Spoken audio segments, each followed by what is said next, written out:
we watched Tron Ares. And I don't think you can talk about this film properly without talking about a couple of different things.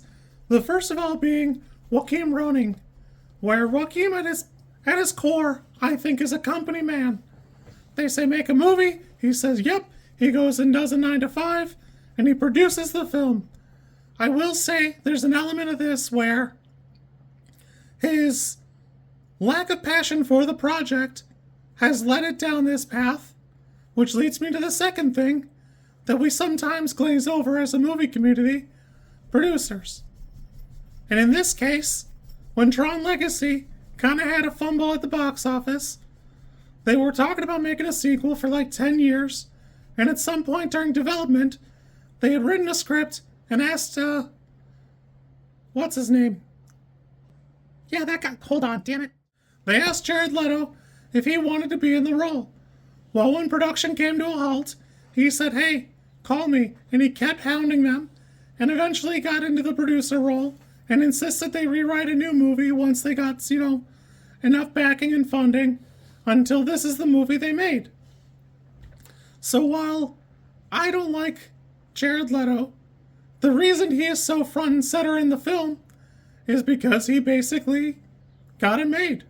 So there is at least that explanation. It's not that nobody knows what a creep he is. I'm not going to go over that. There are smarter people than me who can tell you all about it. I know he's excited to get his Fortnite character. He's wanted to be in Fortnite since he was 17. So being on Fortnite Island is a big thing for him.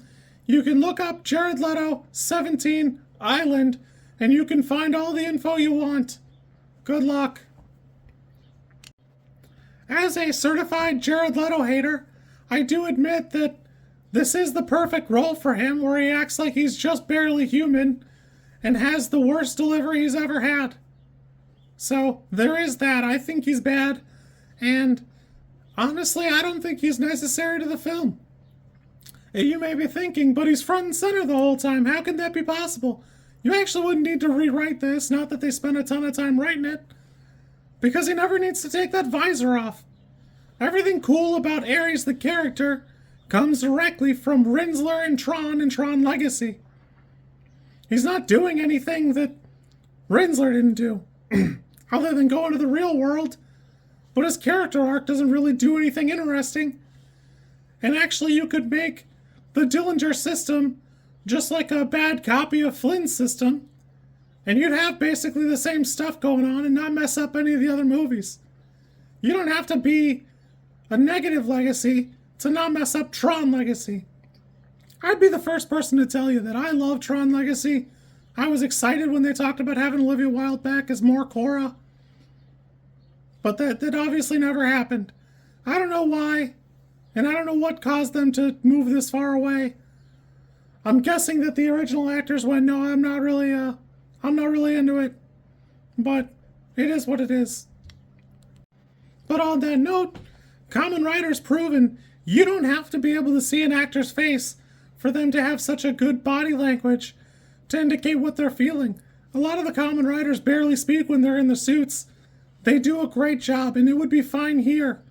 You'd save yourself a ton of money, and you could have even better action because you wouldn't be zooming in to look at what their peepers were looking at the whole time.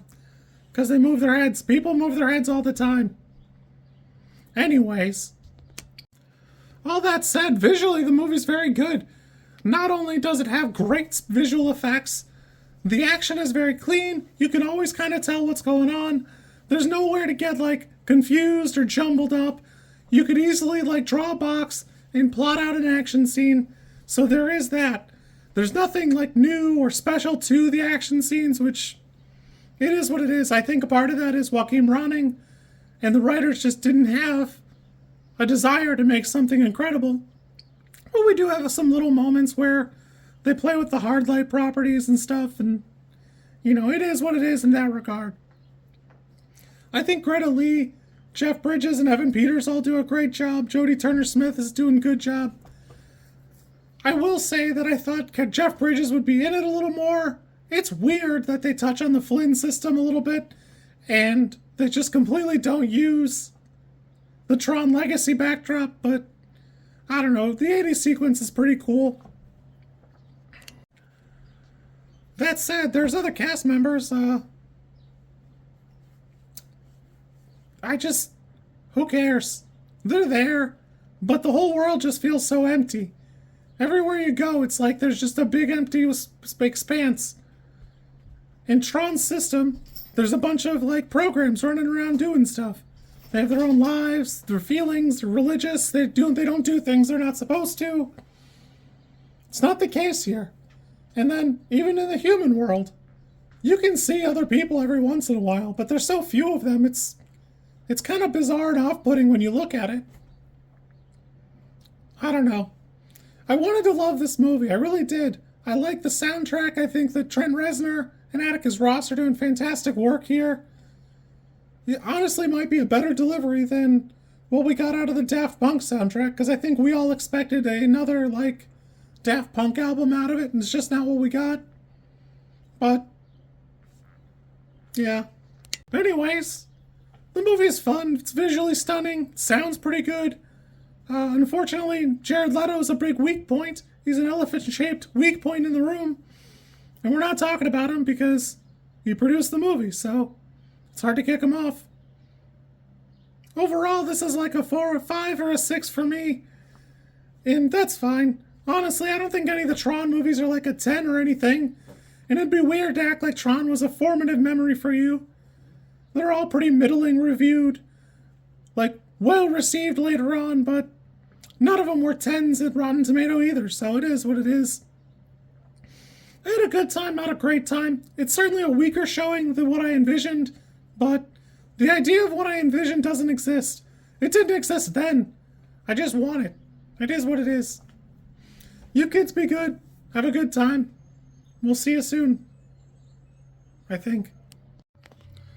If you like this content, I'm supposed to ask you to like, comment, and subscribe. I think like is here, and comment is probably down there, and subscribe over there somewhere too, I think. I don't know how many times this like snippet is gonna make it into a video. Everybody says you should do it this way, and I always thought it was just like an annoying thing other YouTubers did. And as you know, I am bad at editing, so if you like it, great, I'm happy for you. If you don't like it, I'm sorry.